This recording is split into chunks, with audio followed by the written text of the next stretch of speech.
Goeiedag, my naam is Bertie Brits en dit is vir my weer 'n voorreg om vandag by julle aan huis te wees hier op Kruiskyk en te kan weet dat elkeen van julle die goeie nuus gaan hoor in die area van finansies.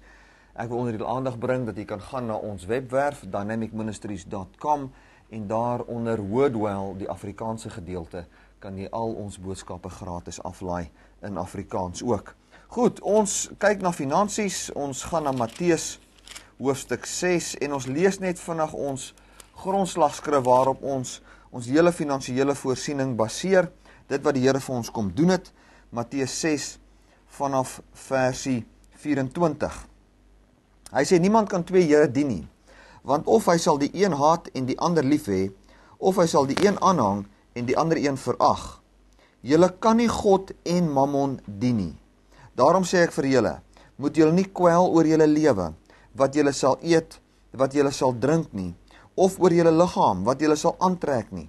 Is die lewe nie meer as voedsel en die liggaam meer as klere nie?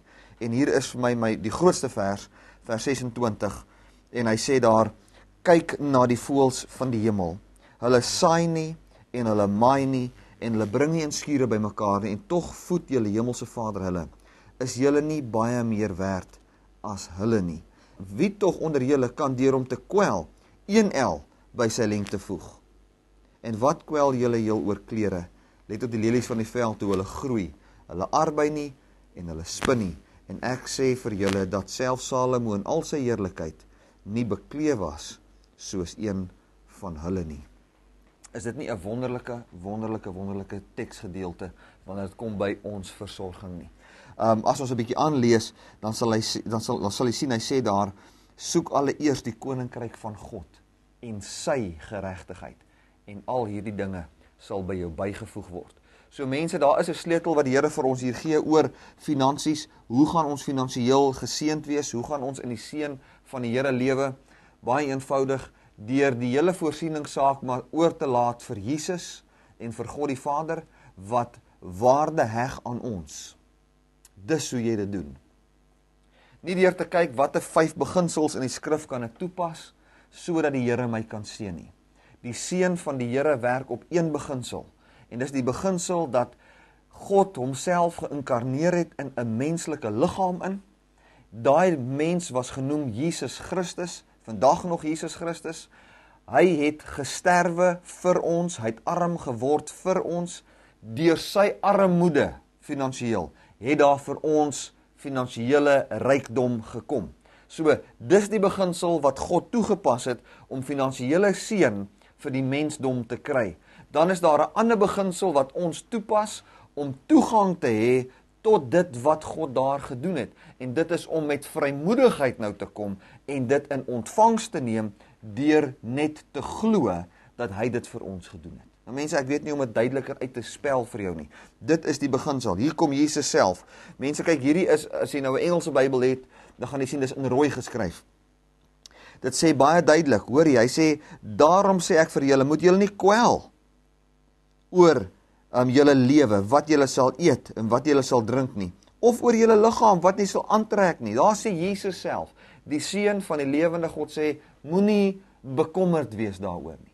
Wat baie keer gebeur is, ons is so bekommerd oor God se voorsiening en gaan hy voorsien of nie. Ons is baie bekommerd daaroor, daarom probeer ons sekere goed doen sodat God vir ons kan voorsien.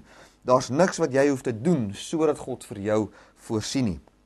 Hier gee vir ons die beginsel om vir ons totale rus in ons hart te kry. Hier, jy weet, miskien kan jy sê, ja nee, ek hoef my nie te kwel nie, maar ek moet dalk net sekere goedjies doen. Hier sê hy in vers 26, gee hy vir ons 'n baie eenvoudige voorbeeld. Hy sê, kyk na die voëls van die hemel, hulle saai nie en hulle maai nie en hulle bring nie bymekaar in skure nie, en tog voed julle hemelse Vader hulle. En dan gee hy die Nuwe Testamentiese beginsel vir finansiële voorsiening, is julle nie baie meer werd as hulle nie. God se voorsiening is nie 'n werke voorsiening nie, maar 'n waarde voorsiening. God sien waarde in jou, jy's waardevol vir hom, besef jou waarde, besef dat God jou waarde sien en waarde toegevoeg het by jou deur te sê dat jou waarde gelykstaande is aan sy seun, deur sy seun vir jou te gee en te kan sê, so seker as wat sy seun, so seker as wat die seun, Jesus Christus, wat in die hemele gesete is, voorsiening het vandag en môre, so seker, met dieselfde sekerheid, het ek vir vandag en môre. Met dieselfde oorvloed wat Jesus het ons vandag en môre. Want die lewe wat hy het, is ons lewe. Kom ons gaan kyk daarna in Kolossense, hoofstuk 3. Dit baie keer, jy weet, eendag toe ek met iemand gedeel, ek dink ek het dit genoem in 'n vorige uitsending, toe deel ek oor geregtigheid, jy weet, en hoe geregtig ons is, en deur daai geregtigheid ons ook toegang tot finansies. Toe sê die persoon vir my, ons kan nie geregtigheidsleer meng met finansiële leer nie. Dit is twee verskillende goed. Indien dit waar is, dan ek meen, dan kan ons ook die genesing konnekteer met geregtigheidsskrif nie, of redding eers konnekteer met geregtigheid nie. Maar Jesus Christus, gelukkig dank ek die Here vir die skrif hier wat sê, soek dan allereers, hy sê soek allereers die koninkryk van God en sy geregtigheid. En dan sal finansies by ons bygevoeg word. So, wat bring finansies vir ons? Die geregtigheid van Jesus.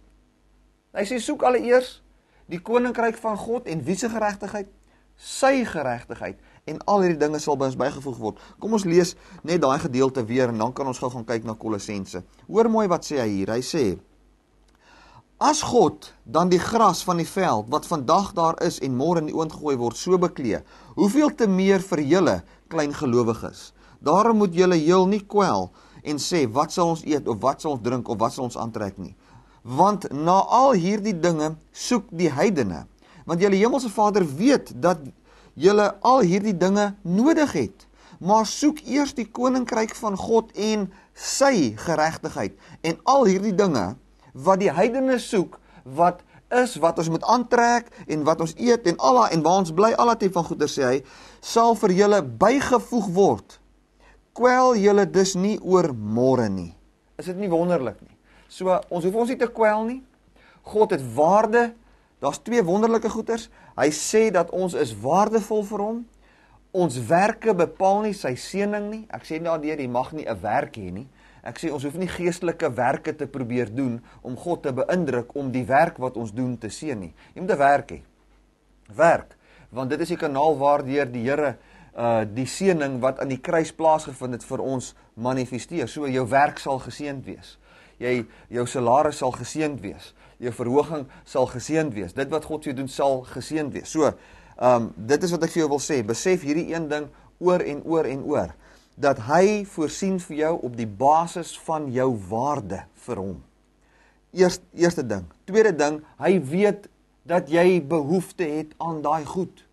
So jy hoef dit nie te soek soos die heidene en te begeer na dit en te hoop jy kry dit nie. God weet jy het 'n behoefte aan dit en hy gee dit vir jou want hy is jou Vader. Nou sê hy, die manier waarop ons dit kry is, soek allereers sy koninkryk en sy geregtigheid. In ander woorde, hoe heers God in sy koninkryk oor finansies en hoe geregtig is God tot finansiële seëning, en dan kan ons dit onsself toeëien, want ons het geword die geregtigheid van God in Jesus Christus, en daardeur word ook dan nou finansies en seëning en voorsiening aan ons behoeftes ontmoet in dit wat hy vir ons gedoen het.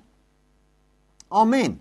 Dit is hoe dit werk. So, ons soek allereers net die geregtigheid van Jesus Christus, want daar is net een lewe wat ons het, en dit is die lewe van Jesus. Kom ons kyk gou na Kolossense, hoofstuk 3 vers 1. Kyk gou mooi wat sê hy hier in vers 1. Hy sê, as julle dan saam met Christus opgewek is, soek die dinge daarbo, waar Christus is, en aan die regterhand van God sit. Bedink die dinge wat daarbo is, nie wat op die aarde is nie, want julle het gesterwe en julle lewe is saam met hom verborge in God. Wanneer Christus, wat ons lewe is, geopenbaar word, dan sal julle ook saam met hom in heerlikheid geopenbaar word. Ek wil 'n gedeelte aanhaal in vers 4, kyk mooi op jou skerm, hy sê daar, wanneer Christus, wat ons lewe is. Nou mense, Christus is ons lewe, jy het geen ander lewe, behalwe die lewe wat verborge is in Jesus Christus nie. So, as jy wil kyk, hoe lyk my lewe om te kwalifiseer vir finansiële seën? Help dit nie jy kyk na jou aardse dade en jou pligte teenoor die kerk en jou pligte teenoor jou medemens en hoe jy vaar met die maatstaf van die wet nie. Nee, ons kyk na die een lewe wat ons het en dit is Christus wat ons lewe is. Kwalifiseer Jesus tot finansiële seën. Verseker, kwalifiseer Jesus om te sukkel waar hy nou is en sy behoeftes nie vervul te word nie. Nooit. Hy kwalifiseer nie tot sukkel nie. Hy kwalifiseer tot seëning. En sy lewe is my lewe. Ook in finansies. Hier sê hy baie duidelik. Hy sê soek die geregtigheid van God. Wat 'n geregtigheid het God? Geregtig tot seëning. Wat 'n geregtigheid hy? Hy het alle geregtigheid tot seëning. Hy het alle geregtigheid tot geluk. En sy geregtigheid het ek geword, volgens 2 Korintiërs 5 vers 21. Ons het geword die geregtigheid van God in Jesus Christus. Hy was arm, sodat ons deur sy armoede ryk kan word. Sodat ons daai geregtigheid wat hy het tot seëning, ons eie kan maak. Amen. Dat ons kan sê die lewe waarin hy opgestaan het. Ek het opgestaan in daai lewe. Moet Jesus vandag waar hy in die hemel sit, elke dag 'n tiende betaal sodat die Vader hom môre kan seën? Verseker nie, want dit wat hy gedoen het toe op die aarde was volmaak en genoeg, sodat daar niks by hoef gevoeg te word nie. So ons hoef nie vandag by te voeg nie. Indien die kerk 'n finansiële behoefte het, en dan wil ek sê vir die pastoor, die leraar wat na my luister, is baie eenvoudig.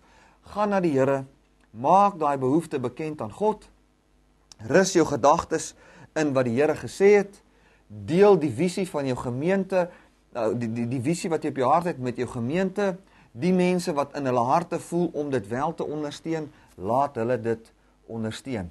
En dit is so eenvoudig soos dit.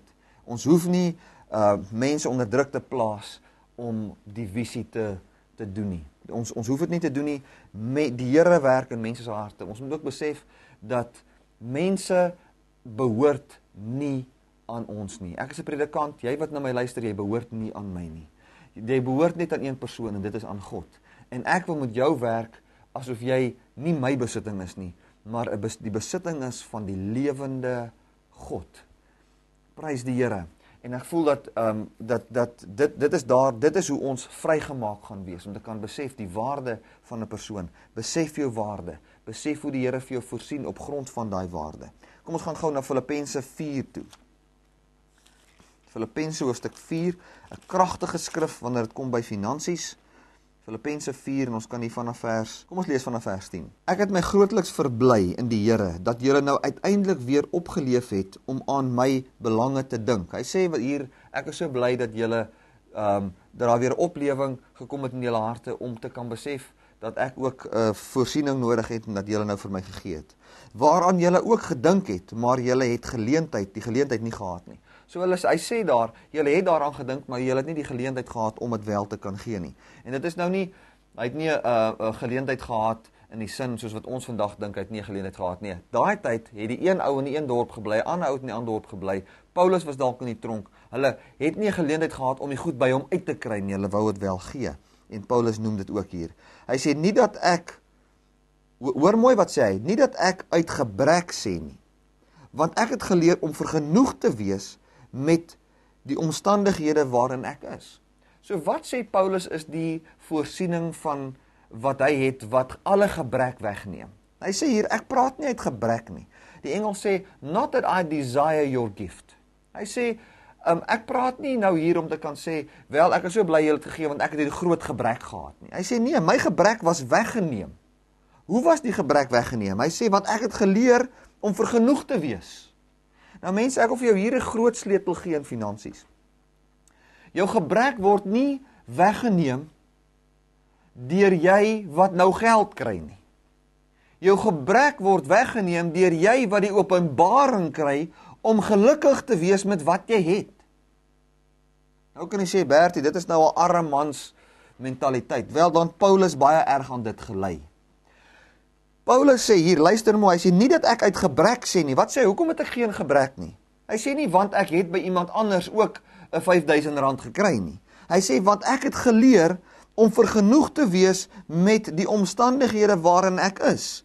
Ek weet om verneder te word, in ander woorde om nie geld te hê nie, en ek weet om oorvloed te hê. In alle opsig en in alle dinge is ek onderrig. Om versadig te word, sowel as om honger te ly, om oorvloed te hê, sowel as om gebrek te ly. Ek is tot alles in staat deur Christus wat my krag gee. So wat hy sê is, wanneer ek oorvloed het, dan sê ek, Jessie man, het gaan goed met my. Wanneer ek armoede is en gebrek ly, dan hy gebruik eintlik 'n teespraak van woord hier. Hy sê, dan is ek nog steeds nie in gebrek nie, want ek het geleer om vergenoeg te wees met wat ek het. Prys die Here. Ek onthou toe ek evangelisasiewerk gedoen het in Mosambiek. Eers toe sê ek, weet Here, ek kan nie gaan evangelisasiewerk doen nie, want ek het nie 'n 4x4 nie. Toe sê die Here vir my, maar wat's fout met jou kar? Toe sê ek, maar ek kan nie dik sand ry nie. Toe sê hy, man, ry tot daar waar jy kan. En so het ek geleer om die ding wat ek het te gebruik tot die vermoë wat hy het. Toe sê ek, maar Here, ek het nie 'n groot klankstelsel nie. Toe sê hy, maar wat is fout met die een wat jy het? Toe sê ek, hy kan nie vir die duisende preek nie. Toe sê hy, man, preek vir soveel mense wat hy kan. En wees vergenoegd met dit wat jy het. En dit is hoe die Here my geleer het. En prys die Here, deur sy genade het hy my krag gegee om dit dan nou ook so te kan doen. Kom ons gaan aan. Mense, is 'n baie groot sleutel daai, gaan lees dit net weer. Ek wil nie nou nog uitbrei op dit nie. Vers 14. Nogtans het julle goed gedoen toe julle deel gehad het in my verdrukking. Hy sê dis 'n goeie ding dat julle vir my gegee het. En julle Filippense weet ook dat van die begin van die evangelie af, toe ek van Macedonië vertrek het, geen gemeente deel gehad het in my rekening van uitgawe en inkomste nie, behalwe julle alleen. Hy sê niemand van julle niemand het gegee behalwe julle nie. Want ook in Thessalonika het julle vir my behoefte meer as eenmal iets gestuur. Nou as jy mooi gaan lees in die Gees, dan sê hy julle het vir my 2 maal gestuur. Vers 17. Nie dat ek die gawe soek nie, maar ek soek die vrug wat oorvloedig word op julle rekening. Maar ek het alles ontvang en het in oorvloed. Ek het dit volop nou dat ek van Epaphroditus ontvang het wat deur julle gestuur is, 'n lieflike geur, 'n welgevallige offer, welbehaaglik by God. En my God sal elke behoefte van julle vervul na sy rykdom in heerlikheid deur Jesus Christus. Nou mense, hier's 'n paar kragtige skrifte hierin waarna ons sal moet gaan kyk. Hy sê hierso, julle het goed gedoen deur vir my te stuur. Hy sê daar was nie baie ouens wat my bediening ondersteun het, dit was net julle en julle het vir my 2 keer gegee, ander keer het ou Paulus maar gewerk. Dan sê hy in Thessalonika het julle meer as eenmal gestuur. Hy sê nie dat ek die gawe soek nie, maar ek soek die vrug wat oorvloedig word op julle rekening. Nou baie ouens sê hierso, jy weet, dit beteken as julle nou vir my gee, dan gaan julle ryker word finansiëel want jy het nou vir my gegee. Dis nie wat daai skrif beteken nie. Hy sê hierso, nie dat ek die gawe soek nie, maar ek soek die vrug wat oorvloedig word op julle rekening. Daai woord rekening is nie bankrekening nie. Daai woord rekening is die Griekse woord logos. Gaan kyk maar vir jouself, dit is die Griekse woord logos wat beteken woord. Hy sê wat ek soek is die vrug wat bygevoeg word op die woord aangaande julle. Dis wat ek soek. Daar's 'n vrug aangaande die lewe van die kerk in Filippi. Daai vrug is dat julle gewers is en ek wil graag hê dat die mense goeie vrug in julle lewe sien. Wanneer Paulus praat van vrug, maak nie saak waar hy praat in sy skrywing, dan praat hy van karaktertrekke van God. Met ander woorde, vrygewigheid, liefde. Hy sê die vrug van die Gees is lankmoedigheid, sagmoedigheid, al daai tipe van goeders. Hy sê nie die vrug is jy het nou finansiëel baie ryk geword nie. Hy sê die vrug is om vrygewig te wees, om die karakter van God te dra. So wat hy eintlik sê is, ek soek nie die geld nie, maar wat ek wel soek is om te kan sien, die effek wat die woord op jou het, dat jy vry geraak het van synigheid, en dat jy 'n gewer geraak het, en vrymoedig geraak het in jou gee, en dit word nou bygevoeg by die woord wat daar is aangaande julle kerk, en die woord wat julle gehoor het. So, wat hy sê is, my behoefte wat ek het, is dat daar vrug bykom, by julle, op julle woord. So, wat 'n woord het hulle? Hulle die woord van Jesus Christus, wat vir hulle gepreek is. En wat Paulus sê is, man, ek is so bly dat ek sien, dat julle begin gee. Ek weet om vergenoeg te wees. So, ek skryf nie vir julle nie, my motief by julle is nooit, om 'n sent by julle te probeer kry nie. Dit is nie my motief nie. My motief is om die woord aan jou te verkondig. En dit is vir my wonderlik wanneer ek kan sien dat hierdie woord begin vrug dra in julle lewe. En dat by hierdie woord wat julle glo en die woord aangaande julle kerk in Filippi, dat daar 'n woord kan wees van julle is vrygewig. En die woord van Jesus Christus wat sê, julle is geseënd deur wat Christus gedoen het. Julle het geregtig geword deur wat Christus gedoen het. Dra groot vrug in julle lewe. Dit is wat daai woord beteken. En dan praat hy oor die voorsiening, hoe God vir ons voorsien in vers 19. Hy sê, en my God sal elke behoefte van julle vervul. Hoe vervul hy dit? Hy sê nie, ooreenkomstig die tiendes en die saad wat jy in die grond het nie. Dis nie wat hy sê nie. Kom ons lees dit weer. Hy sê, en my God sal elke behoefte van julle vervul. Kyk op die skerm. Ooreenkomstig julle tiendes en die saad wat julle gesaai het en nat gemaak het en nou gaan opkom. Nee, hy sê, na sy rykdom in heerlikheid, nie deur my efforts nie, deur Christus Jesus. Dankie Here dat Paulus dit geskryf het. Hy sê, en my God sal elke behoefte van julle vervul, ooreenkomstig sy rykdom in heerlikheid. Nie jou rykdom in heerlikheid nie, sy rykdom in heerlikheid. Hoe? Deur Jesus Christus, nie deur jou moeite nie, deur Christus. So ek wil vir jou sê, elkeen van jou behoeftes is voorsien, volgens die rykdom wat God het in die hemel, nie jou rekeningkie in die hemel nie, volgens sy rekening, sy rykdom in sy goedheid, en hy sal dit doen volgens Jesus Christus, met ander woorde, dit wat Christus gedoen het aan die kruis. So, die rykdom van God in die hemel, is myne deur wat Christus gedoen het aan die kruis vir ons, en dit is hoe elkeen van ons behoeftes voorsien word. Dan wil ek het mooi in die Engels sê, God meets our needs, he doesn't meet our greeds. Ek sal in die volgende uitsending 'n bietjie mooi praat oor wat is 'n need en wat is 'n greed, want ou kan baie wetties raak oor dit ook. So, mense, baie dankie dat jy gekyk het na hierdie uitsending, ons het 'n tyd uit gehardloop, onthou hierdie een ding, jy kan God se liefde geniet in elke aspek van jou lewe, ook in finansies. Amen.